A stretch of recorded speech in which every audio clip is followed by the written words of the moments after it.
สวัสดีท่านผู้ชมที่เคารพสบายดีท่านผู้ชมที่เคารพตอนท่านผู้ชมเข้าสู่การรายงานข่าวเช้ารุ่นใหม่จากของข่าวโทรภาพแห่งชาติข่าวพักเช้ามื้อนี้ประจำวันที่8พฤษภาคม2026พัญญาสุทธิพงศ์กับเอกสารที่ประจักษ์เจ้าในการนำเสนอข่าวเช้าในมื้อนี้เช่นเคยมีหลายข่าวที่น่าสนใจมานำเสนอมีข่าวภายในข่าวต่างประเทศพร้อมด้วยข่าวกีฬาทางนี้พวกเขามาเริ่มที่ทานนายกรัฐมนตรีสอนไซศรีพันดอนได้ตีราคาสูงต่อผลงานของแขนงการโยธาธิการและขนส่งในการแก้ไขปัญหาเศรษฐกิจการเงินที่เป็นวาระแห่งชาติและก็ได้เน้นนัก8ทิศ4น้ำที่สำคัญในการสืบต่อพัฒนาภูมิเขตเวียกงานโยธาธิการและขนส่งให้มีปาดเก้าอันใหม่และพัฒนาอย่างบ่หยุดยั้งในโอกาสที่ทานเข้าร่วมของประชุมเวียกงานโยธาธิการและขนส่งทั่วประเทศในปีนี้กองประชุมเวียกงานโยธาธิการและขนส่งทั่วประเทศประจำปี 2025-2026 ได้อัดลงด้วยผลสำเร็จจบงามภายหลังดำเนินเป็นเวลา 2 วันแต่วันที่ 5-6 พฤษภาคม 2026 ที่นครหลวงเวียงจันทร์ภายใต้การเป็นประธานของทานเล็กไหลศรีวิไลรัฐมนตรีกระทรวงโยธาธิการและขนส่งโดยการให้เกียรติเข้าร่วมและโอ้ลมซี่นำจากทานสอนไซศรีพันดอนนายกรัฐมนตรีแห่งสาธารณรัฐประชาธิปไตยประชาชนลาว2 วันผ่านมากองประชุมได้สรุปการจัดตั้งปฏิบัติเวียกงานในปี 2025 วางทิศทางแผนการสำหรับปี 2026 พร้อมทั้งผันขยายแผนพัฒนาแขนงโยธาธิการและขนส่ง5 ปีครั้งที่ 10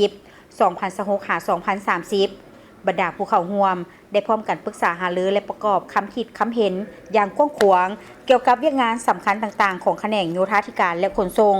รวมมีโครงการ OPBRC และ PRTC ได้เน้นหนักถึงความจำเป็นในการเพิ่มประสิทธิผลและรับประกันคุณภาพของโครงการซ่อมแปลงทางเสนอให้มีการเพิ่มงบประมาณเพื่อซ่อมแปลงและบำรุงรักษาเส้นทางให้อยู่ในสภาพดีการป้องกันตาฟังเจือนถือเป็นเวียกงานรีบด่วนที่ต้องได้รับการแก้ไขอย่างทันการแก้ไขผลกระทบจากภัยพิบัติมีการสั่งรวมความเสียหายเพื่อของงบประมาณพิเศษในการฟื้นฟูการขนส่งทางน้ำเน้นพัฒนาการขนส่งตามลำแม่น้ำของตอนเหนือและปรับปรุงคลองเดินเรือเวียกงานผังเมืองเน้นการคุ้มครองและจัดสรรให้เป็นระเบียบเรียบร้อยการคุ้มครองการขนส่งเข้มงวดกับการดัดแปลงพาหนะและการปฏิบัติระเบียบจราจรการหันเป็นทันสมัยต้องพัฒนาระบบการเงินและการบริการให้ทันสมัยการสูบยูรถไฟฟ้า EV มีเป้าหมายที่จะเพิ่มอัตราการนำใช้รถไฟฟ้าให้ได้30 ส่วนห้อยภายในปี 2030 อันพิเศษตอนสุดท้ายของประชุมก็ได้รับการโอ้ลมสีนำจากท่านนายกรัฐมนตรีก็หลายปัญหาเห็นว่าเพิ่นก็มีความเป็นห่วงเป็นใยเพิ่นก็ส้มเซยพวกเฮาเทิงเป็นห่วงเป็นใยเทิงให้ทิศสีนำหลายปัญหาอันนึงเป็นเรื่องทางต้องซุ้มใส่ก่อสร้างเส้นทางไปทำแผนให้มีมาตรฐานมีคุณภาพให้ไปถึงจุดหมายปลายทางที่กำหนดไว้2มาปัญหาการคุ้มครองตัวเมืองและกับปัญหาอื่นที่ติดพันมันก็สีนำหลายอันนั้นเป็นจิตใจของประชุมข้าพเจ้าก็ได้มีความเห็นแต่ทั้งโจจิทั้งเน้นนักทั้งให้ความเห็นแลกเปลี่ยนนำการนำบรรดาแขนงต่างๆก็คือการนำคะแนนเกี่ยวของเห็นว่าการนำทุกคะแนนการเป็นสนับสนุนเอกภาพกับเนื้อในจิตใจของประชุมที่เฮาได้ยกขึ้นบรรดาหัวข้อต่างๆที่ยกขึ้นที่ว่ากองประชุมสนับสนุนสรุปรวมแล้วกองประชุมยตคประจำปี2025-26ผ่านมานี้แต่ทั้งเป็นการกองประชุมพันขยายแผนพัฒนาคะแนนยตค5 ปีต่อหน้านี้ข้าพเจ้าที่ได้ครับว่าได้รับผลสำเร็จตามจุดประสงค์ระดับขาดหมายที่วางไว้แต่สิ่งสำคัญที่สุดเป็นการนำเอาเนื้อในกองประชุมไปจัดตั้งปฏิบัติตัวจริงเป็นเวียงนึงอีกฉะนั้นเอาคำเห็นเอาคำเอกภาพเท่านี้ข้าพเจ้าจะได้ชี้นำเพิ่มเติมให้บรรดากรมเกี่ยวของบรรดาองค์การปกครองท้องถิ่นแผนงยตคบรรดาแขวงและทุกภาคส่วนเกี่ยวข้องจะต้องพร้อมกันปฏิบัติเนื้อในที่กล่าวมาอย่างจริงจังโดยความรับผิดชอบด้วยถือเอาระเบียบการกฎหมายเป็นพื้นฐานในการจัดตั้งปฏิบัติในตอนท้ายของกองประชุมทานนายกรัฐมนตรีสอนไซศรีพันดอนได้ให้เกียรติโอลมและให้ทิศชี้นำอันสำคัญเพื่อเป็นทิศทางให้แก่การจัดตั้งปฏิบัติเวียกงานของแขนงโยธาธิการและขนส่งในต่อหน้าให้มีประสิทธิผลและบรรลุเป้าหมายที่วางไว้ท่านนายกรัฐมนตรีได้ตีราคาสูงต่อผลงานของแขนงการโยธาธิการและขนส่งในการแก้ไขปัญหาเศรษฐกิจการเงินที่เป็นวาระแห่งชาติและได้เน้นหนักถึง8ทิศชี้นำที่สำคัญคือด้านการเมืองแนวคิดเสริมขยายการนำพาความรับผิดชอบสูงเปลี่ยนแปลงแบบแผนวิธีเหตุเวียกให้ทันสมัยด้านเศรษฐกิจ สร้างเศรษฐกิจเอกราชเป็นเจ้าตนเองเชื่อมโยงภาคพื้นเพิ่มทวีการเก็บรายรับจากการบินผ่านและอื่นๆด้านโครงสร้างพื้นฐานสืบต่อพัฒนาเส้นทางสายหลักโดยเฉพาะทางเลข13เหนือใต้โครงการ OPBRC PRTC พร้อมทางคุ้มครองลดบรรทุกน้ำหนักเกินอย่างเข้มงวด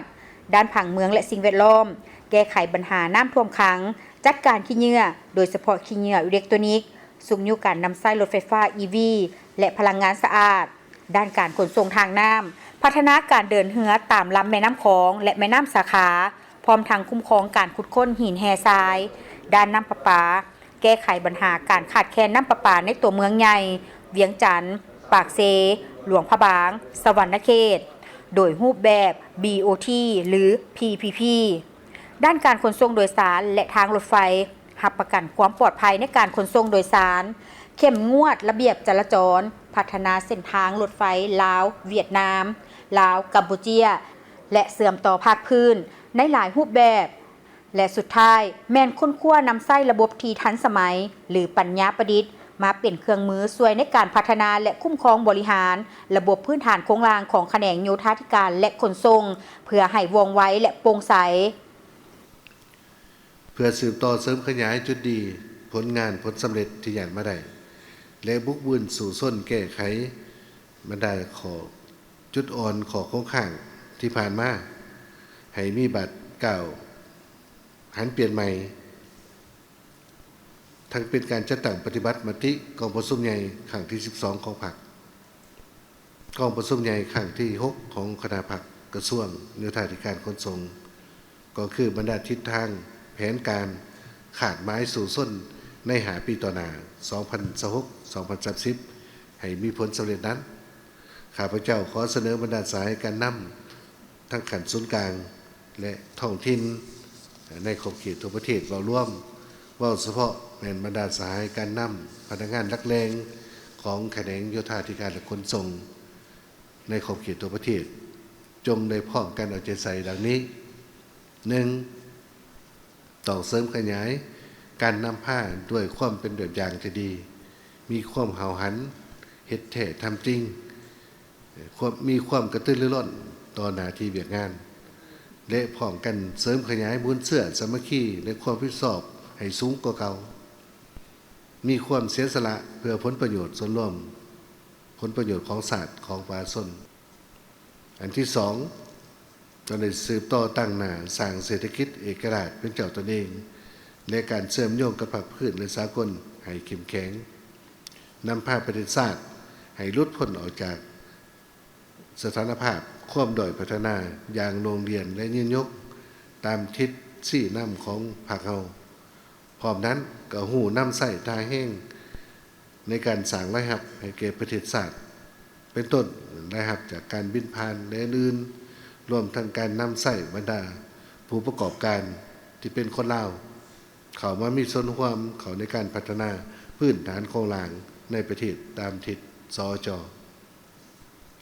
3. เป็นเจ้าการลงเลิกนำผ้าสี่น้ำจัดตั้งพัฒขยายมติกองประชุมใหญ่ครั้งที่12ของพรรคก็คือแผนพัฒนาเศรษฐกิจสังคมแห่งชาติ5 ปีครั้งที่10ติดพันกับการจัดตั้งปฏิบัติมติกองประชุมใหญ่ครั้งที่6ของคณะพรรคกระทรวงก็คือแผนพัฒนาแขนงการโยธาธิการขนส่ง5 ปี 2026-2030 ซึ่งในกองประชุมในครั้งนี้บรรดาสายก็ได้นำเอาหัวข้อดังกล่าวเป็นหัวข้อหลักในการปรึกษาหรือเพื่อร่วมกันเป็นเอกภาพนับทั้งขันส่วนกลางและท้องถิ่นในการจัดตั้งปฏิบัติตัวจริงและขอให้กระทรวงโยธาธิการขนส่งหรือว่าแขนงโยธาธิการขนส่งในทั่วประเทศนำเอาเนื้อในที่ได้ปรึกษาหรือกันนี้นำไปกวดกาขึ้นและนำผ้าเฮ็ดตัวจริงให้แทบเหมาะกับสภาพการตัวจริงในแต่ละระยะคำโอลมและให้ทิศชี้นำของทานนายกรัฐมนตรีได้สร้างขวัญกำลังใจและความตัดสินใจสูงแก่ผู้เข้าร่วมกองประชุมในการสืบต่อพัฒนาเวียกงานของแขนงโยธาธิการและขนส่งให้มีความก้าวหน้าอย่างบ่หยุดยั้งโดยเน้นหนักถึงการหันเป็นทันสมัยความปลอดภัยและประสิทธิผลสูงสุด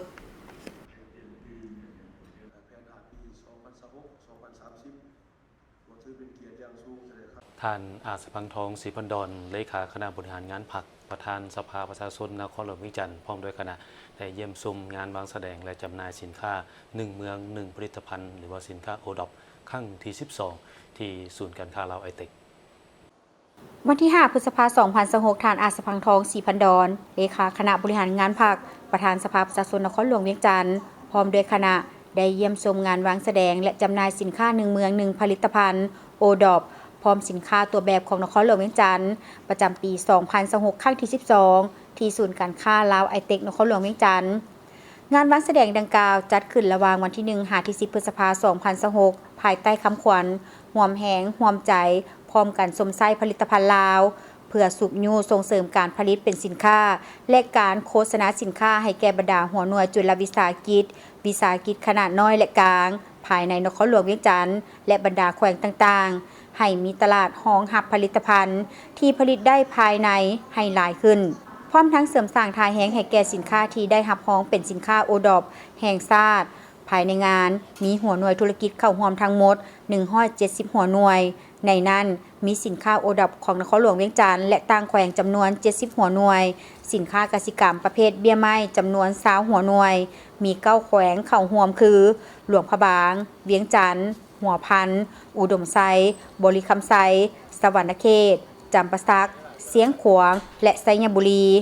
คาดคะเนมูลค่าสินค้ามาวางขายภายในงาน10วันรวมมูลค่า 13.74 ตึกกีบที่จริงผ่านการมาจำหน่ายใน3มื้อ4มื้อนี้ก็ถือว่ามี FC หรือว่ามีคนมาสนับสนุนหรือว่ามีคนมาอันนี้ถือว่าได้ความตอบสนองหลายที่สุดถือว่าพอใจในการขายตัวนี้เพราะว่ามี FC หลายแล้วก็ได้ขายดีเป็นพิเศษว่ะในงานของตัวนี้นะผลิตภัณฑ์ตัวไหนได้ขายดีที่จริงแท้ทุกผลิตภัณฑ์ได้ขายเบิดหลักๆก็คือกระแลมมะพร้าวน้ำหอมนี่เอื้อนว่าเป็นอันดับ1เลยลองลงไปก็คือพวกช็อกโกแลตพวกอย่างนี้ก็ถือว่าได้ขายดีแล้วก็บางไม้จากสวนก็ถือว่าคนนิยมหลายนะผู้ใดกินก็ถูกใจผู้ใดกินก็ว่าแซ่บนะของตุกูดจากสวนของเราเองสวนผูมาที่จริงแล้วงานจะเกิดจะสักส่วนให้มานะเพราะว่างานนี้จะเริ่มจากวันที่1 วันที่10เนาะฉะนั้นผู้ใดมีโอกาสเข้ามาในงานตัวนี้ก็สามารถเข้ามาได้เพราะว่างานจะมีงานสินค้าที่จะเป็นงานโอท็อปเนาะที่ว่าทุกแข่งทุกภาคจะมาอยู่จุดเดียวนี่เฮ็ดให้ว่าสินค้าอยู่นี่สามารถมาเลือกมาเบิ่งผู้ใดที่เข้ามาก็ถือว่าโอกาสเข้ามาก็สามารถเข้ามาเลือกมาชมได้หรือว่ามาสัมผัสกับแลมแซ่บตุกูดได้เนาะมาลองมาซีมได้หรือว่าทุกภาคส่วนก็จะมาอยู่จุดเดียวนี้เนาะนอกจากนี้แล้วสามารถ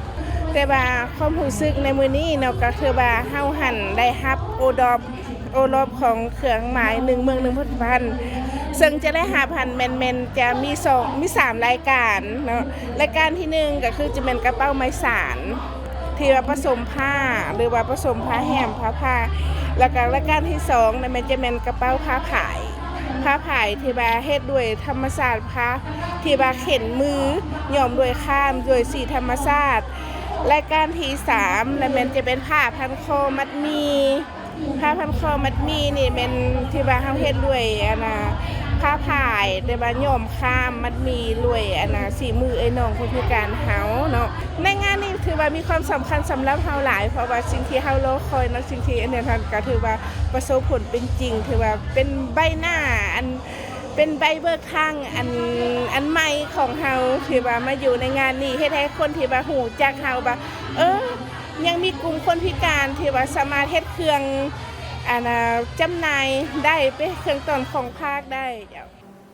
นอกจากการวางแสดงและจำหน่ายสินค้าแล้วภายในงานยังมีกิจกรรมที่หลากหลายเช่นการสัมมนาหัวข้อการนำไส้พลังงานแสงตะเวนกิจกรรมประกวดแนวคิดสร้างสรรค์การนำไส้สิ่งเศษเหลือเป็นสินค้ากิจกรรมประกวดการแข่งขันตำหูกไวงามและถูกต้องกิจกรรมประกวดแข่งขันปรุงแต่งอาหารลาวกิจกรรมแข่งขันเดินแบบสุดอาชีพในฝันของหลานน้อยและกิจกรรมประกวดความสามารถพิเศษของวัยหนุ่มทั่วเมืองไซเซธา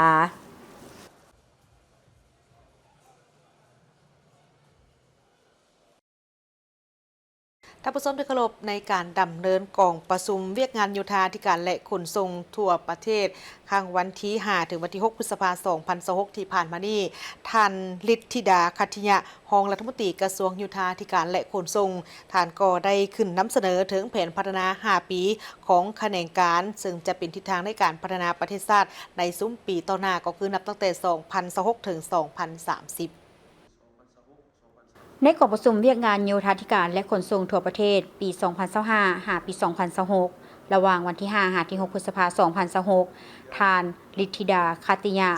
รองรัฐมนตรีกระทรวงโยธาธิการและขนส่งได้เสนอย่อเกี่ยวกับแผนพัฒนา 5 ปีของแขนงการโยธาธิการและขนส่ง 2026 หา 2030 แผนดังกล่าวแม่นการผ่านขยายมติของประชุมใหญ่ครั้งที่ 10 ของพรรคแผนพัฒนาเศรษฐกิจสังคมแห่งชาติ 5 ปีครั้งที่ 10 และมติของประชุมใหญ่ครั้งที่ 6 ขององค์คณะพรรคกระทรวงโยธาธิการและขนส่งแผนพัฒนา 5 ปีฉบับนี้ได้ปรับปรุงวิสัยทัศน์ใหม่คือพัฒนาโยธาธิการและขนส่งเป็นปลายแหลมมีจุดสุมทนทานทันสมัยปลอดภัยเสื่อมโยงเสื่อมจอดและยืนยงพร้อมกันนี้ได้กำหนด4ทิศทางรวมเพื่อเป็นทิศชี้นำในการพัฒนาแขนงการใน 5 ปีต่อหน้าเน้นหนักถึงการพัฒนาโครงหลังพื้นฐานคมนาคมขนส่งตามแล้วเศรษฐกิจ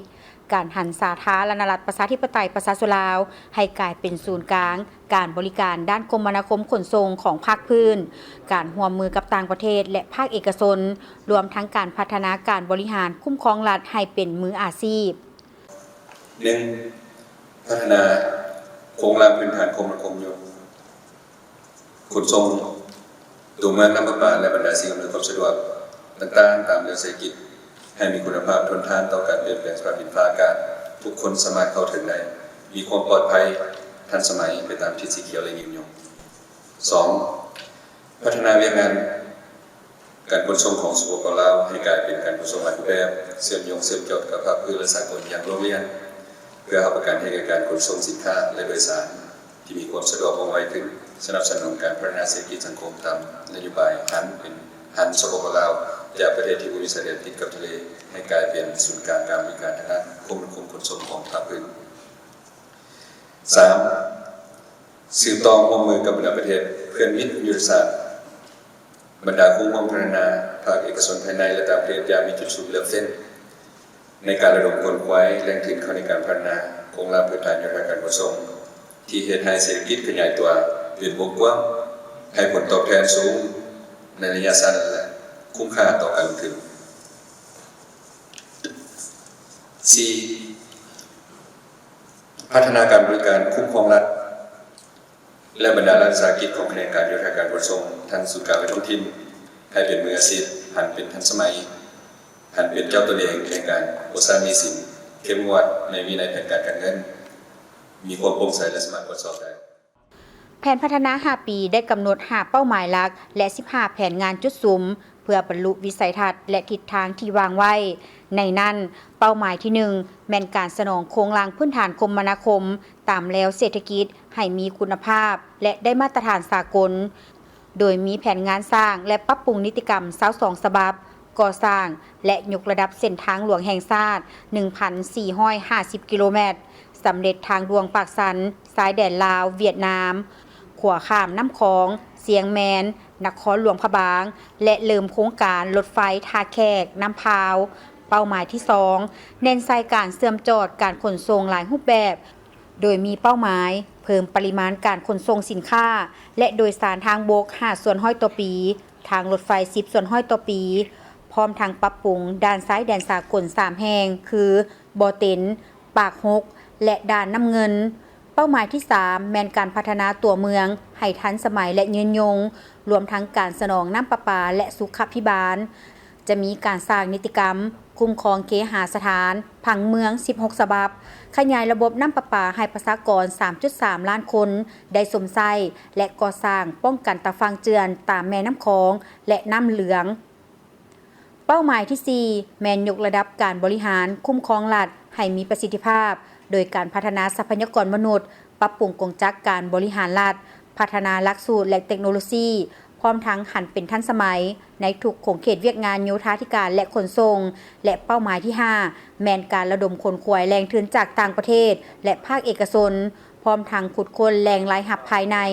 โดยเฉพาะรายหับจากการบินพลเรือนและรถไฟเพื่อรับประกันการพัฒนาที่ยืนยงคุ้มครองบูรณารักษาซ่อมแซมพื้นฐานของงานคมนาคมทางบกทางรถไฟ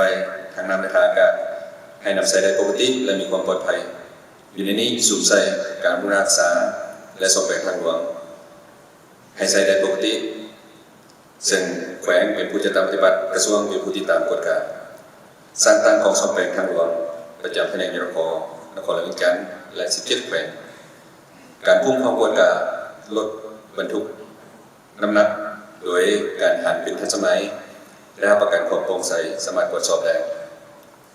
คุ้มครองและบูรณารักษาพื้นฐานของงานคมนาคมทางรถไฟให้สามารถนำใช้ได้อย่างมีประสิทธิภาพและประสิทธิผลสูงโดยจะได้สูญใช้ปรับปรุงกลไกในการคุ้มครองและจัดตั้งปฏิบัติให้ไปตามข้อนิติกรรมและระเบียบการที่วางออกคุ้มครองบูรณารักษาและซ่อมแซมโครงสร้างพื้นฐานคมนาคมทางน้ำให้นำใช้ได้ปกติและมีความปลอดภัยไปพร้อมกับการคุ้มครองแรงประสุประสานตามนะครับเอาใจใส่จะตามปฏิบัติแผนการแก้ไขข้อข้องข้างผลการตรวจสอบความปลอดภัยการบินพลเรือนพร้อมด้านของการบินพลเรือนสากลไปเทียบคู่กับการบูรณารักษาและซ่อมแซมพื้นฐานโครงสร้างสิ่งอำนวยความสะดวกและระบบต่างๆที่รับใช้เรื่องงานการบินพลเรือนเพื่อให้เรื่องงานการบินพลเรือนมีคุณภาพรับประกันความปลอดภัยป้องกันเพื่อจัดตั้งปฏิบัติแผนดังกล่าวกระทรวงโยธาธิการและขนส่งได้วางนโยบายและมาตรการที่สำคัญเช่นการพัฒนาต้องมีวิทยาศาสตร์และจุดสุมรับประกันคุณภาพและมาตรฐานสากลหันการพัฒนาตัวเมืองให้มีการวางแผนรอบด้านเพิ่มทวีการปกปักรักษาตะฟังและป้องกันภัยน้ำท่วมพร้อมทั้งปรับปรุงขอบกฎหมายและระเบียบการต่างๆการจัดตั้งปฏิบัติแผนดังกล่าวจะเป็นบาทก้าวสำคัญในการหันประเทศที่บ่มีทางออกสู่ทะเลให้กลายเป็นศูนย์กลางการบริการด้านคมนาคมขนส่งของภาคพื้นศูนย์ส่งเสริมผลิตภัณฑ์ลาวปลอดสารพิษอยู่บ้านเวียงเจริญเมืองไซเศรษฐานครหลวงเวียงจันทร์ย้ำใดก็ถือสำคัญในการยกสูงพนักงานกรรมกรและผู้ออกแรงงานถ้าบ่มีพวกเจ้าก็บ่มีผลิตภัณฑ์ดีๆรับใช้สังคมท่านคำสิงสีหาเทพประธานศูนย์ส่งเสริมผลิตภัณฑ์ลาวปลอดสารพิษได้กล่าวเนื่องในโอกาสวันกรรมกรสากลครบรอบ140 ปีซึ่งท่านได้กล่าวว่าย่ำใดก็ได้เอาใจใส่และถือพนักงานกรรมกรเป็นกำลังที่สำคัญในการผลิตปรุงแต่งพร้อมนั้นในการเฮ็ดเวียกของพนักงานกรรมกรก็ต้องปฏิบัติตามระเบียบกฎหมายของศูนย์กลางกรรมบาลลาววางออกอย่างเข้มงวดเพราะว่าพนักงานกรรมกรเป็นกำลังแห่งที่สำคัญในการออกงานโดยเฉพาะคอมเมนต์การผลิตปรุงแต่งผลิตภัณฑ์มารับใช้สังคมดังนั้นทั้งศูนย์ส่งเสริมผลิตภัณฑ์ลาวปลอดสารพิษก็คือโรงงานผลิตภัณฑ์ลาวปลอดสารพิษของพวกเฮานี่ก็ได้เอาใจใส่ชุดต่อพนักงานกรรมกรของพวกเฮาเอาใจใส่ทั้งด้านชีวิตการเป็นอยู่เอาใจใส่ทั้งด้าน ที่พักอาศัยแล้วก็สุขภาพเพราะที่เฮานี่มันผลิตภัณฑ์ปลอดสารพิษเพื่อสุขภาพเด้ฉะนั้นพนักงานกรรมกรของพวกเฮานี้ทั้งหมดนี่เนี่ยมีอยู่สำหรับปีนี้เนี่ยถือว่า20กว่าคนผู้หญิง10ผู้ชาย10นอกจากนั้นยังมีพนักงานทั้งนอกแด้ที่มาตื่มใจ 2-3 คนดังนั้นในโอกาสที่ว่าเป็นวันระลึกวันกรรมกรสากลวันกรรมกรสากลนี่ก็ถือว่าเป็นวันสิทธิของกรรมกรที่ไปเฮ็ดเวียกและต้องได้รับผลประโยชน์อันนี้เขาถือที่สุดสำหรับโรงงานผลิตภัณฑ์ลาวปลอดสารพิษของพวกเฮานี่นะหมายว่าเขาเอาใจใส่เกี่ยวกับเรื่องว่ากรรมกรหรือว่าผู้ออกให้งานนี่นะถ้ามีกรรมกรมีคนออกให้งานมันจึงมีผลิตภัณฑ์อาจารย์ผู้นำเขาก็เคยได้อบรมสั่งสอนพนักงานต้องเอาใจใส่เรื่องชีวิตการเป็นอยู่ดังนั้นทั้งศูนย์ส่งเสริมผลิตภัณฑ์ของพวกเขานี่นะเขาได้จะใส่ชุดเมื่อเดือนมากก็ต้องได้ให้เงินเดือนเขาค่าให้งานเขาผู้ที่เฮ็ดหลายก็ได้หลายผู้ที่เฮ็ดน้อยก็ได้น้อยผู้บ่เฮ็ดแล้วเขาบ่ให้อันนี้นะว่าหลักการก่อน ตามนโยบายของพรรคของรัฐว่าดังนั้นเฮาได้คิดเห็นได้ว่าบรรพบุรุษเล่าเฮาแต่ก่อนคือเจ้าฟังงุมซะเป็นจังสอนมันว่ามีคนจึงคอยมีเข่ามีของอาหารการกินบ่มีคนเข่าของอาหารการกินบ่มีแลมันว่าอันนี้เขาถือหรือว่าพรรคเขาบอกว่าแห้งงานเป็นผู้สร้างผลิตภัณฑ์แห้งงานมันสร้างประวัติศาสตร์แห้งงานเป็นผู้ผลิตอาหารการกินนั่นแหละเขาถือสำคัญในโอกาสที่วันกรรมกรสากลวันที่1 เดือน5หรือวัน1 พฤษภาคมนี้สำหรับโรงงานผลิตภัณฑ์ลาบปลอดสารพิษของพวกเฮานี่ก็อวยไส้ให้พ่อให้กรรมกรหรือว่าผู้ออกแห้งงานในทั่วประเทศลาวเฮานี่นะจงบื้นโตขึ้นมีความรับผิดชอบให้มีการผลิตหลายๆผลิตเพื่อใส่ซอยตัวเองในครอบครัวหรือว่าในชีวิตการเป็นอยู่และก็ขายออกพร้อมนั้นศูนย์ยังได้มีนโยบายหลายอย่างต่อพนักงานโดยเฉพาะเมนยกระดับคุณภาพชีวิตการเป็นอยู่ของเขาเจ้าเริ่มต้นการเฮ็ดเวียกจากบ่เป็นหยังทางศูนย์ก็ได้มีการฝึกอบรมและสอนวิธีการผลิตจนกลายเป็นวิชาการนอกนั้นยังได้เบิ่งแยงชีวิตการเป็นอยู่ของเขาเจ้าในเวลาที่เจ็บเป็นก็มีเงินอุดหนุนปินปัวเป็นประจำที่ว่าในโอกาสที่ว่าวันกรรมกรสากลก็ขอเรียกห้องให้พนักงานกรรมกรผู้ออกแรงงานในทั่วประเทศมีพลานามัยหรือว่ามีสุขภาพแข็งแรงเฮ็ดอะไรบึกบืนเฮ็ดให้มีการผลิตหลายเฮาต้องผลิตและเฮาต้องชมใจสิ่งที่เฮาผลิตได้การเพิ่งตัวเองกลุ่มตัวเองสร้างความเข้มแข็งโดยตัวเองตามนโยบายของพรรคสั่งสอนเฮานี่เฮายึดมันตัวนี้ยึดมันตัวนี้คันเฮาบ่เฮ็ดเขาเอาใช้เขานี่นะจำกับเขาไปหันใจหัวหมูดังผู้อื่นซุมื้อเนี่ยเขาอยากไปหันใจหัวหมูดังเขาไปเอาสินค้าเขามาขายไปเอาสินค้าเขามาใช้คันเขาบอกว่าชงให้เขาบ่ตายบ่ตรงนี้เนี่ยเขาเว้ากับคนเขาเว้ากับพนักงานเขานี่ได้จังนั้นเขาต้องหันใจด้วยเขาเองเขาต้องเฮ็ดด้วยเขาเองเขาอยากให้คนลาวเขากรรมกรเขานี่พนักงานเขานี่บึกบืนแบบนี้อันนี้ก็บอกว่าเขาเด่นเขาดังเขาเก่งดอกแต่เขาสำหรับผลิตภัณฑ์ปลอดสารพิษเท่านี้เขาเฮ็ดเอาเองใส่เองข้าพเจ้าขออวยพรให้บรรดาผู้ที่ออกให้งานเนาะเป็นตัวแทนหนึ่งในผลิตภัณฑ์เฮานี้ให้ขอให้ทั่วประเทศลาวเฮายงมีแต่สุขภาพแข็งแรงกรรมกรเฮานะฉะนั้นข้าพเจ้าเองก็บ่มีหยังเว้าเรื่องโรงงานศูนย์ผลิตภัณฑ์ลาวปลอดสารพิษนี้เรื่องนโยบายของโรงงานของเฮาเนาะโรงงานของเฮาเนี่ยมีหลายอย่างเพิ่นให้คอยแก้ความสะดวกของพวกเขาอันที่หนึ่งมันการผลิตภัณฑ์นี้พวกเขาอยู่ในนี้ก็คือว่าเป็นสมาชิกเพิ่นนี่ก็ยามเจ็บเป็นบ่หรือว่ายามเนี่ยเพิ่นก็ให้ความสะดวกนะช่วยเหลือซึ่งกันและกันนะเป็นต้นต่อนะหรือว่าการอยู่การกินบ่กันก็มีความสามัคคีกันเพิ่นก็ดูแลเลี้ยงเบิ่งแยงตลอดไป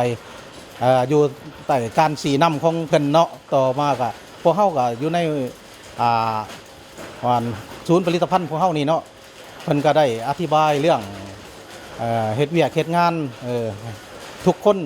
ตั้งอกตั้งใจเฮ็ดเวียกเฮ็ดงานให้สำเร็จหน้าที่ทุกคนว่าซั่นเสียเป็นกันเองว่าซั่นเสียอยู่นี่นะเพิ่นก็บ่ได้ว่าสิมาคุมนั่นคุมนี่บ่เป็นกันเองเพราะว่าเป็นครอบครัวกันเองหั่นนะภายในศูนย์ส่งเสริมผลิตภัณฑ์ลาวปลอดสารพิษมีพนักงานกรรมกรทั้งหมด20 คนหญิง10 คนแต่ละคนแม้นได้รับเงินเดือนที่แตกต่างกันซึ่งเงินเดือนของพนักงานกรรมกรเดือนหนึ่งต่ำสุด3,500,000 กีบและสูงสุด7,500,000 กีบพร้อมนี้ยังเรียกอาหาร3 คาบสถานที่พักเซาอยู่ฟรี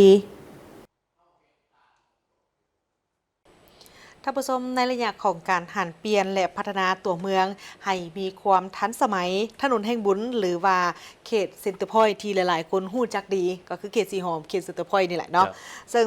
ในนครหลวงเวียงจันทน์นี้โดยเขตดังกล่าวนี่แม่นกลายเป็นโครงการตัวแบบที่น่าสนใจซึ่งบ่เพียงแต่จะเป็นตลาดกลางคืนเท่านั้นแต่ว่าในเขตดังกล่าวนี่ก็ยังเป็นพื้นฐานให้แก่การยกระดับชีวิตการเป็นอยู่ของประชาชน ภายใต้แนวความคิดคนลาวเฮ็ดคนลาวได้รายละเอียดติดตามได้จากทีมข่าวเขามีรายงานหลักๆแล้วก็คือมีความตั้งใจสูงและมีเจตนาสูงในการที่ว่าอยากให้ตลาดเราเป็นตลาดที่ดีที่สุดนั่นแหละบรรยากาศที่เต็มไปด้วยแสงสีและความคึกคืนนี้คือภาพลักษณ์ใหม่ของถนนแห่งบุญสีหอมจุดนัดพบแห่งใหม่ใจกลางนครหลวงเวียงจันทน์ที่กำลังได้รับความนิยมอย่างสูงทั้งจากคนภายในและนักท่องเที่ยวต่างประเทศ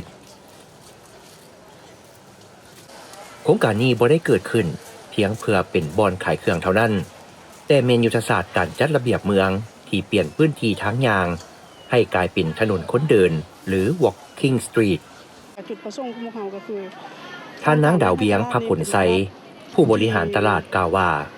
หัวใจสำคัญของการเปลี่ยนแปลงคือการปรับปรุงโครงสร้างพื้นฐานอย่างเต็มรูปแบบภายใต้การเชื่อมโยงกับโครงการขนส่งสาธารณะหรือ BRT เขตสีหอมได้รับการปรับปรุงผิวจราจรขยายทางยางให้กว้างขึ้นเพื่อความปลอดภัยของคนเดินทางพร้อมทั้งวางระบบระบายน้ำใหม่เพื่อแก้ไขปัญหาน้ำท่วมขังนอกจากนั้นการติดตั้งไฟส่องสว่างที่ทันสมัยยังช่วยยกระดับความปลอดภัยและความสวยงามในยามค่ำคืนให้มีเสน่ห์หลายขึ้นตามแผนของพวกเราแล้วก็จุดประสงค์ของพวกเราก็คือต้องการอยากให้ตลาดนี้เป็นตลาดที่ให้เป็นตลาดที่จูงใจนักท่องเที่ยวดึงดูดนักท่องเที่ยวให้ได้หลายที่สุดอยากให้เป็นตลาดที่เน้นทางเอกลักษณ์ทางด้านวัฒนธรรมลาวเพราะว่าบริษัทของพวกเราส่งเสริมให้แม่ค้าสาวขายของคนลาวแต่ละคนได้มีสินค้าได้มีแบรนด์เป็นสติกเกอร์ของเขาเจ้าเองเนาะอันที่1อันที่2แม่นเฮามาอยู่จุดนี้ก็คือเฮาฮักในจุดนี้เนาะมีความภูมิใจแล้วก็ได้อยู่กับแม่ค้าที่ว่าเห็นเขาเจ้ามีรายได้เป็นกอบเป็นกำเป็นรูปธรรมนะเนาะเฮาก็ดีใจเรื่องอาหารล่ะอาหารนี่ตามความต้องการของเฮาผู้บริหารโครงการเนาะอยากให้เป็นอาหารลาวส่วนหลายเจ้าอยากให้เป็นอาหารลาวส่วนหลายแล้วก็อยากให้เป็นอาหารที่ซี่ไม้ซี่มือของคนลาวเน้นทางด้านความสะอาดแล้วก็ความปลอดภัยของผู้บริโภคเนาะเพราะว่าแม่ค้าแต่ละร้านเฮาก็มีมาตรการในการตรวจสอบสมมุติว่าคืออาหารที่ว่าเลือกขายหรือขายผ่านมาเนี่ยเฮาก็บ่อนุญาตให้ขายเนาะเพราะว่าเฮาจะเน้นเรื่องการบริการลูกค้าให้ดีที่สุดอันนี้คือหัวใจหลักของบริษัทในการปกป้องลูกค้าเนาะสิ่งที่เฮ็ดให้ถนนแห่งบุญแตกต่างจากตลาดทั่วไปคือระเบียบการคุ้มครองที่เข้มงวดทั้งโครงการได้วางมาตรฐานเพื่อความยืนยงมุ่งมั่นที่จะสนองอาหารที่มีคุณภาพสูงและปลอดภัยสำหรับผู้บริโภคโดยมีมาตรการตรวจสอบที่เข้มงวดเพื่อรับประกันว่าอาหารทุกชนิดที่วางขายนั้นถูกต้องตามมาตรฐานถ้าพบเห็นอาหารที่บ่ได้มาตรฐานหรือมีความเสี่ยงต่อสุขภาพจะบ่อนุญาตให้นำมาขายอย่างเด็ดขาดห้ามการใช้เตาถ่านเพื่อลดมลพิษควันไฟห้ามปล่อยน้ำเสียลงคลองระบายน้ำสาธารณะและมีการจัดการเก็บเมี่ยงขี้เหงื่อแบบวันต่อวันพิเศษแม้จะส่งเสริมการนำไส้ป้ายภาษาลาวและสุกยู่ให้ผู้ประกอบการสร้างแบรนด์สินค้าของคนลาวเองห้อยส่วนห้อยว้าวเรื่องสิ่งแวดล้อมนี่แม่นพวกเขาจะพยายามให้ได้ 95% เนาะตามแผนเลยอันนี้แม่นฝากไปถึงการนำภาครัฐแล้วก็ทุกภาคส่วนอยากให้เห็นว่าบ่อนนี้เป็นบ่อนจุดนัดพบแล้วก็จุดซื้อขายที่ดีที่สุดแล้วก็สร้างรายรับเป็นรูปธรรมให้กับแม่ค้าหลายครัวเรือนเติบเนาะเอาเป็นว่าอยู่นี่แม่นเกือบ100กว่าร้านเนาะแต่ว่า100กว่าร้านนี่เบื้องหลังยังมีครอบครัวอีกหลายคนต้องได้พึ่งชีวิตการเป็นอยู่5กินอยู่นี่เฮ็ดให้ชีวิตเขาเจ้าดีขึ้นเพราะฉะนั้นก็ต้องได้ฝากเรื่องการนำภาครัฐเนาะเบิ่งตามความเหมาะสมให้พวกเฮาเนาะในทางเศรษฐกิจถนนแห่งบุญได้รวบรวมห้างค้ากว่า100แห่งสร้างวิกฤตงานทำให้กับชุมชนโดยตรงในอนาคตทั้งโครงการยังมีแผนจะพัฒนาโซนหัตถกรรมลาวเพื่อส่งเสริมสินค้าโอดอปและก่อสร้างประตูโขง ที่เป็นสัญลักษณ์ทางวัฒนธรรมเพื่อสร้างเขตนี้ให้เป็นแลนด์มาร์คที่สำคัญของนครหลวงเวียงจันทน์ถนนแห่งบุญสีหอมจึงเปรียบเสมือนแบบจำลองหรือโมเดลของการพัฒนาเมืองที่สมดุลตลาดที่ส่งเสริมเอกลักษณ์และความเป็นลาวโดยมีเป้าหมายสูงสุดคือการเปิดโอกาสให้แม่ค้าสาวขายท้องถิ่นมีอาชีพเป็นของตัวเองและสามารถรักษาลายมือหรือเอกลักษณ์ของตนเองไว้ได้ตลาดแห่งนี้จะกลายเป็นจุดนัดพบสำคัญสำหรับนักท่องเที่ยวทั้งภายในและต่างประเทศซึ่งทุกคนจะต้องได้มาเยี่ยมยามการเปลี่ยนโฉมหน้าของเขตสีหอมในครั้งนี้จะเป็นบทเรียนที่สำคัญให้กับการพัฒนาเขตอื่นๆในทั่วประเทศสำหรับค่ำคืนนี้ถ้าท่านใดยังบ่มีจุดนัดพบถนนแห่งบุญอาจเป็นคำตอบที่ดีที่สุดของท่าน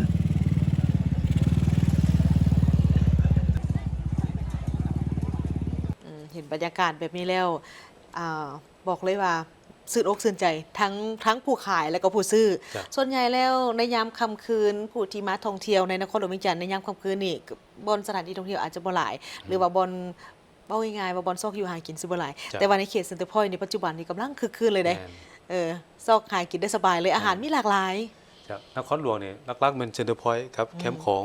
หรือว่าตลาดธาตุหลวงนั่นเนาะถือว่าเป็นบอนที่ขายอาหารของกินซุกเจ้านะครับความนิยมหลายแม่นจะทั้งแขกภายในและก็ทั้งแขกจากต่างประเทศเพราะส่วนหนึ่งในเขตของเซ็นเตอร์พอยต์นี่ก็ถือว่าเป็นเขตที่มีนักท่องเที่ยวจากต่างประเทศนี่ให้ความสนใจหลายได้มาประเทศลาวบอกว่าหลายคนบอกว่าต้องมาบนนี้แม่นลักษณะคล้ายว่าเป็นจุดเช็คอินแลนด์มาร์คนึงที่ว่าต้องได้มาถ่ายรูปเอามาต่อที่บริษัทไฟฟ้าน้ำทา1ลาวจำกัดได้จัดกิจกรรมเปิดกว้างวิสาหกิจเพื่อเฉลิมฉลองการสร้างตั้งสายพันธ์การทูตลาวจีนครบรอบ65 ปีและปีมิตรภาพลาวจีนกิจกรรมวันเปิดกว้างวิสาหกิจเพื่อเฉลิมฉลองวันสร้างตั้งสายพันธ์การทูตลาวจีนครบรอบ65 ปีและปีมิตรภาพลาวจีน 2026 จัดขึ้นที่ภาคสนามเขื่อนไฟฟ้าน้ำทา1มีผู้ต่างหน้าพนักงานของบริษัทครูอาจารย์ผู้ปกครองและนักเรียนของโรงเรียนมิตรภาพลาวจีนบ้านวังเล็กและบ้านหาดน้ำเมืองผาอุดมแขวงบ่อแก้วเข้าร่วมเยี่ยมชมเขื่อนไฟฟ้าน้ำทา1โดยได้รับการต้อนรับจากพนักงานบริษัทพร้อมทั้งได้รับฟังการอธิบายรายงานละเอียดเกี่ยวกับระเบียบการและข้อควรระวังในการเยี่ยมชมฝึกอบรมด้านความปลอดภัยเพื่อสร้างพื้นฐานอันหนักแน่นให้แก่การดำเนินกิจกรรมอย่างปลอดภัยการเยี่ยมชมครั้งนี้เฮ็ดให้ครูอาจารย์และน้องนักเรียนเข้าใจอย่างลึกซึ้งว่าผลสำเร็จของการก่อสร้างและการดำเนินงานของเขื่อนไฟฟ้าน้ำทา1มีบทบาทสำคัญในการสุขยุการพัฒนาพลังงานของลาวและปรับปรุงชีวิตการเป็นอยู่ของประชาชนท้องถิ่นในกิจกรรมห้องเรียน CSG เท่าวรรณศิลป์พนักงานของบริษัทไฟฟ้าน้ำทา1ลาวจำกัดได้แนะนำเน้นหนักถึงสายพัวพันธ์ที่ดีระหว่าง2ประเทศลาวจีนที่มีภูผาแม่น้ำติดจอดกันมิตรภาพอันเป็นมูลเสื่อที่มีมาแต่โดนนานและการเคลื่อนไหวอย่างต่อเนื่องของ CSG ในการจัดกิจกรรมสาธารณประโยชน์ดอกจำปาที่เต็มไปด้วยความหักแพงกิจกรรมการถามตอบการเล่นเกมการจำลองสถานการณ์เพื่อสอนภาษาจีนที่ใช้ในชีวิตประจำวันและคำศัพท์ที่เกี่ยวข้องกับมิตรภาพลาวจีนให้แก่นักเรียนซึ่งเป็นการเชื่อมโยงการสอนภาษาจีนและการเผยแพร่วัฒนธรรมเข้ากันอย่างลึกซึ้งพร้อมนั้นบรรดาครูอาจารย์นักเรียนและตัวแทนผู้ปกครองจากโรงเรียนมิตรภาพลาวจีนได้เข้าเยี่ยมชมห้องวางแสดงของบริษัทและได้รับฟังโดยย่อเกี่ยวกับการก่อสร้างเขื่อนไฟฟ้าและการช่วยเหลือในการก่อสร้างเพื่อให้เม็ดผลแห่งมิตรภาพลาวจีนฝังลึกอยู่ในจิตใจของสาวหนุ่มสร้างข้อต่ออันมั่นคงให้แก่การแลกเปลี่ยนวัฒนธรรมลาวจีนสุขอยู่วัฒนธรรมอันดีเด่นของจีนให้ก้าวสู่สากลตัวแทนครูอาจารย์และนักเรียน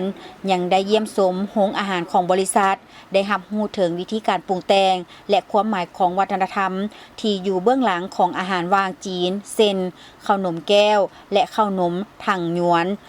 ที่สื่อให้เห็นถึงความปรารถนาอันดีงามของความเป็นครอบครัวเดียวกันและการเต้าโฮมความสามัคคีระหว่างลาวจีนและเส้นมีที่สื่อถึงมิตรภาพที่ยืนยงบ่มีวันสิ้นสุดสิ่งเหล่านี้เฮ็ดให้ครูอาจารย์และน้องนักเรียนได้สัมผัสกับเสน่ห์อันเป็นเอกลักษณ์ของวัฒนธรรมอาหารจีนนอกจากนี้ยังมีกิจกรรมแข่งขันบานเตะมิตรภาพลาวจีนจือซิงเป้ย ครั้งที่ 3 ระหว่างพนักงานภายในบริษัทและบรรดาครูอาจารย์นักเรียนตัวแทนผู้ปกครองจากโรงเรียนมิตรภาพลาวจีนเพื่อเสริมสร้างสายพัวพันมิตรภาพการแข่งขันเต็มไปด้วยความสามัคคีหักแพงและสร้างบรรยากาศอันคึกคืนม่วนซื่นกิจกรรมวันเปิดกว้างวิสาหกิจครั้งนี้แสดงให้เห็นถึงมากผลของการร่วมมือด้านพลังงานไฟฟ้าลาวจีนและการปฏิบัติพันธะความรับผิดชอบของวิสาหกิจจีนอยู่ต่างประเทศของบริษัทพร้อมทั้งเป็นการลงลึกการแลกเปลี่ยนด้านวัฒนธรรมระหว่างประชาชนสองชาติลาวจีนเป็นมาตรการสร้างรากฐานมิตรภาพผ่านรูปแบบที่หลากหลายเพื่อเพิ่มความเข้าใจเกี่ยวกับวัฒนธรรมจีนให้แก่ครูอาจารย์นักเรียนและผู้ปกครองนักเรียนที่มาจากโรงเรียนมิตรภาพลาวจีนเป็นการสร้างกำลังแห่งใหม่ให้แก่การร่วมมือมิตรภาพลาวจีนสวยสืบต่อเขียนบทใหม่แห่งมิตรภาพลาวจีน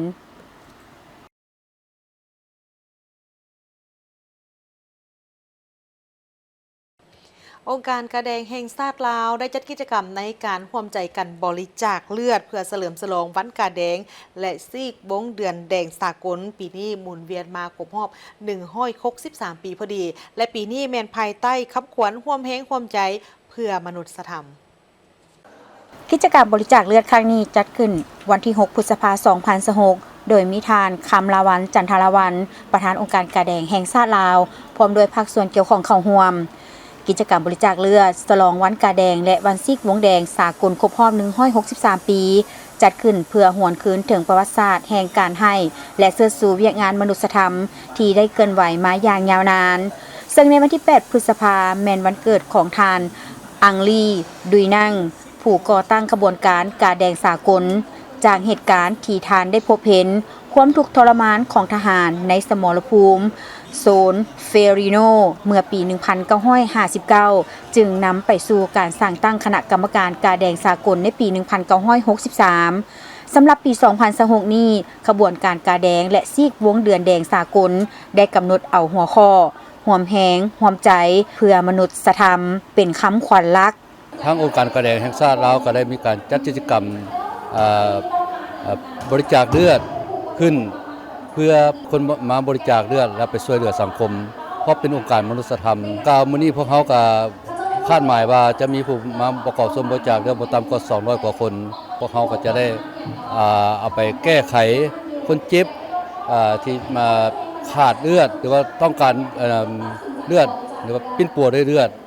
ตลอดระยะผ่านมาพนักงานและอาสาสมัครกาแดงลาวได้อุทิศเหือแหงเข้าในการตอบโต้ภัยพิบัติเวียกงานบรรเทาทุกข์และการช่วยเหลือด้านสุขภาพในเขตห่างไกลศอกลีกโดยยึดมั่นในหลักการพื้นฐานคือความเที่ยงธรรมความเป็นกลางและความเป็นเอกราชการจัดกิจกรรมบริจาคเลือดและนึกถึงวันดังกล่าวเพื่อแสดงความรู้บุญคุณและเชิดชูเกียรติถึงบรรดานักรบมนุษยธรรมที่ได้เสียสละในการปฏิบัติหน้าที่ซึ่งได้เตือนใจให้ทุกภาคส่วนในสังคมต้องร่วมกันปกป้องการเคลื่อนไหวด้านมนุษยธรรมและให้เกียรติแก่ผู้เสี่ยงชีวิตเพื่อช่วยเหลือผู้อื่นตามกฎหมายมนุษยธรรมสากลโดยเฉพาะเป็นการบริจาคเลือดเพื่อช่วยกู้เอาชีวิตของคนมื้อนี้เป็นการบริจาคเลือดครั้งที่2รู้สึกว่าโอ้มันได้บุญมันอิ่มบุญแล้วก็ดีใจหลายนะแล้วที่หลักๆก็คือสุขภาพเฮาดีแล้วก็เป็นการเฮ็ดบุญในโตอีกแล้วก็รู้สึกว่าอายุก็หลายแล้วใดแต่ว่ารู้สึกว่าเฮายังเป็นสาวอยู่ในการเสียสละเลือดของเฮาโดยก็รู้สึกดีใจเด้แต่ก็เจ็บน้อยนึงแต่เฮาก็ดีใจที่ได้บริจาคเลือดให้กับเจ้าตัวเฮานี่เป็นเลือดกรุ๊ป O อยู่แล้วเป็นเลือดที่ให้ AB แต่บ่สามารถรับ AB ได้แต่ก็ดีใจได้สอนทั้ง2ฝ่ายเลยถึงเขาจะบ่ได้รับอย่างนี้อันนี้เทื่อที่2แล้วหลายคนบ่กล้าบริจาคอันนี้มีข้อเปลี่ยนได้เลยถ้าว่าห่างไกลเฮาแข็งแรงเฮาก็สามารถเอาเลือดออกได้เพราะว่าปกติมันจะต่างกันระหว่างผู้หญิงกับผู้ชายทุกๆ3-4 เดือนเลือดเฮาจะมีการเปลี่ยนแปลงอยู่แล้วฉะนั้นเฮาออกก็เพียงแต่ส่วนหนึ่งโดยแล้วก็ได้ช่วยคนพร้อมอยากให้เชิญชวนคนมาบริจาคในแหล่งโดยแม่สำหรับคนที่สนใจบริจาคโดยก็สามารถติดตามเพจเลือดกระแดงของเฮาไว้ได้โดยแม่นเพื่อเพิ่นมีข่าวสารหรือว่าเพิ่นบริจาคอยู่ไสคือมาเขาเห็นมักเห็นกันอยู่วิเซ็นเตอร์หรือว่าอยู่ไอเทคแบบนี้โดยแม่นสำหรับคนที่สนใจและอยากลองเบิ่งว่าบริจาคเลือดกันสามารถมาได้โดย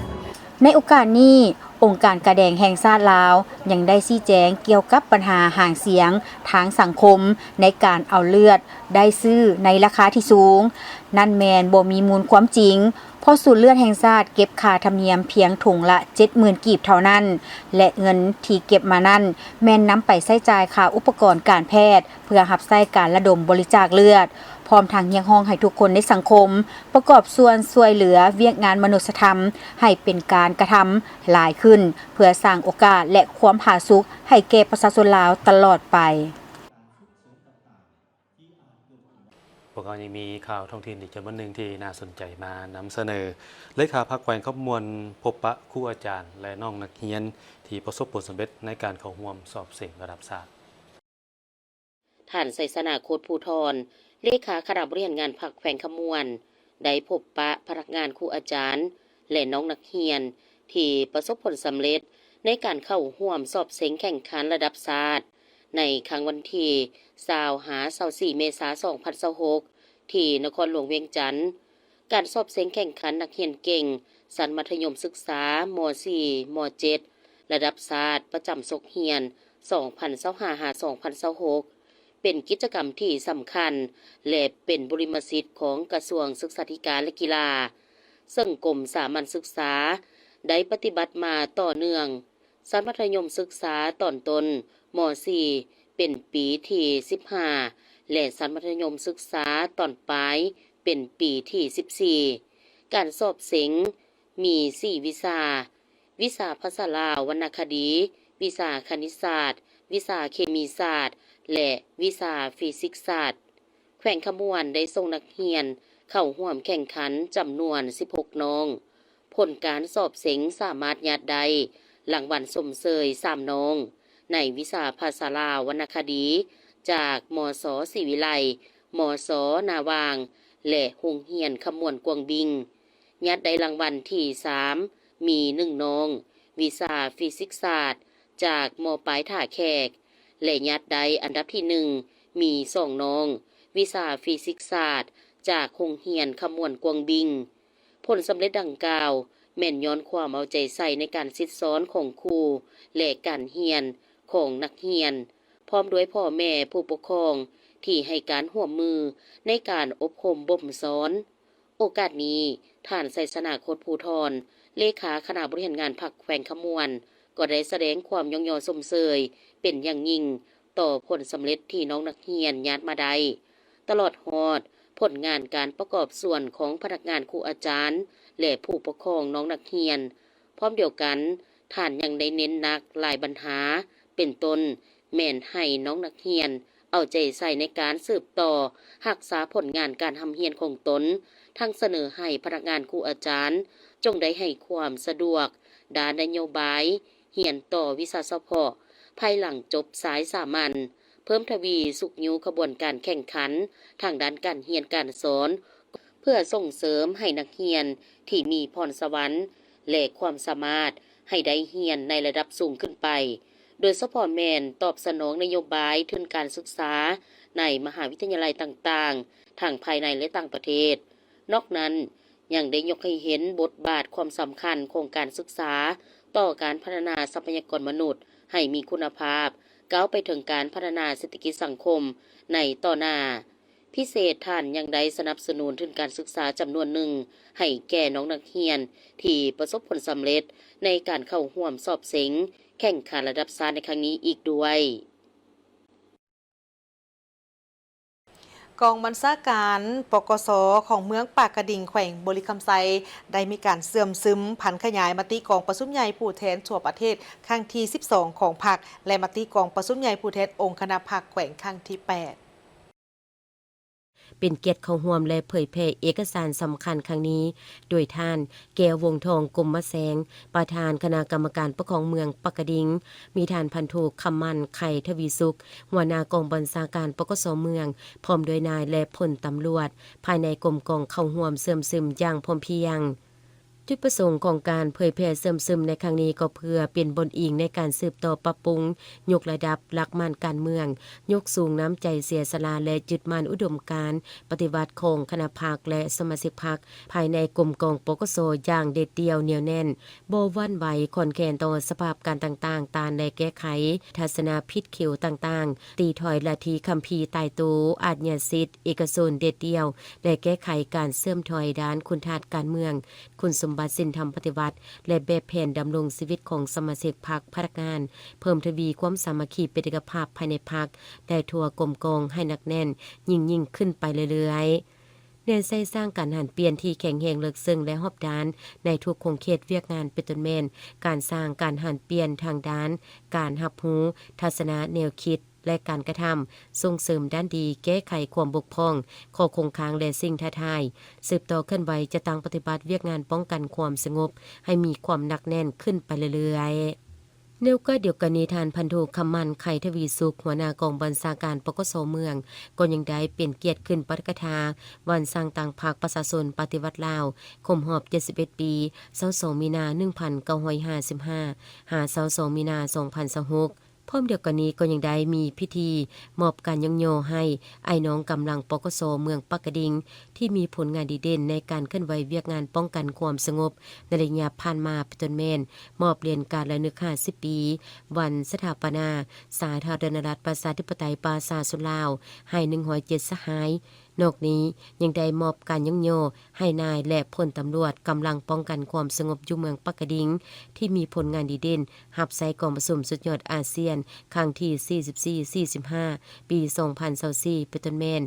ประดับเหรียญการแห่งงานให้4สหายมอบใบยกย่อรัฐบาลให้19สหายมอบใบยกย่อกระทรวงป้องกันความสงบให้28สหายและมอบใบยกย่อกรมใหญ่การเมืองกระทรวงป้องกันความสงบให้62สหายซึ่งได้มีต่างหน้าให้แต่ละกรมกองขึ้นรับอย่างสมเกียรติ